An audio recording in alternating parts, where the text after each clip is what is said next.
মৃত্যুর সময় শয়তান বলবে যে বলো দুই খোদা, তুমি যদি বলো তোমাকে বিরাট একটা জান্নাত দিই, এই কথা শয়তান বলবে। মুসলিম ব্যক্তি তো থাকে টেনশনে থাকে, মুসিবতে থাকে।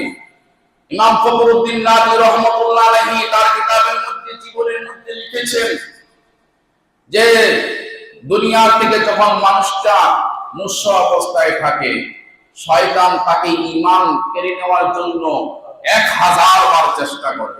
1000 বার কেন? যতক্ষণ পর্যন্ত প্রাণটা বাহির না হয় ততক্ষণ পর্যন্ত শয়তান ঈমানটাকে নষ্ট করার জন্য প্রচেষ্টা চালায়।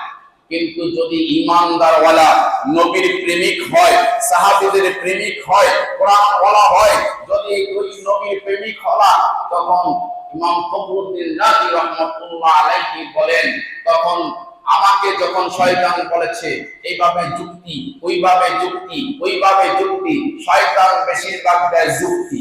শয়তান কি দেয় বলেন? যারা বলেন কি বলেন, কি দেয়? শয়তান বেশিরভাগ দেয় যুক্তি।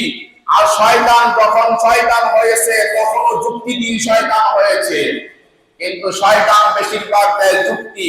আর ঈমান ওয়ালারা এবং মুমিন ওয়ালারা, নবীর প্রেমিকেরা কোরআন এবং হাদিস দিয়ে দলিল দিয়ে কথা বলেন। কিন্তু সেই ফখরুদ্দিন রাজি রাহমাতুল্লাহ আলাইহি তিনি বর্ণনা করেছেন তার কিতাবের মধ্যে, আমাকে শয়তান বারংবারে বলেছে আল্লাহ দুইজন বলো, তোমাকে এইটা হবে, তোমাকে ওইটা হবে, তোমাকে ওইটা হবে।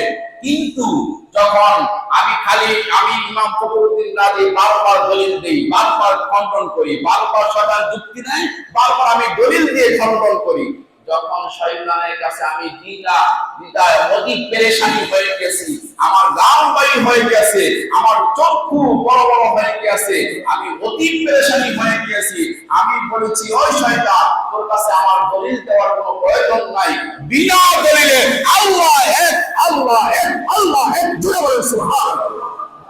এই কথা যখন আমি বলেছি, শয়তান সাথে সাথে উদাও হয়ে চলে গিয়েছে। আমাকে মদিনার কামলিওয়ালা নবী এসে বলল, ফখরুদ্দিন এখন পড়ে দাও লা ইলাহা ইল্লাল্লাহু মুহাম্মাদুর রাসূলুল্লাহ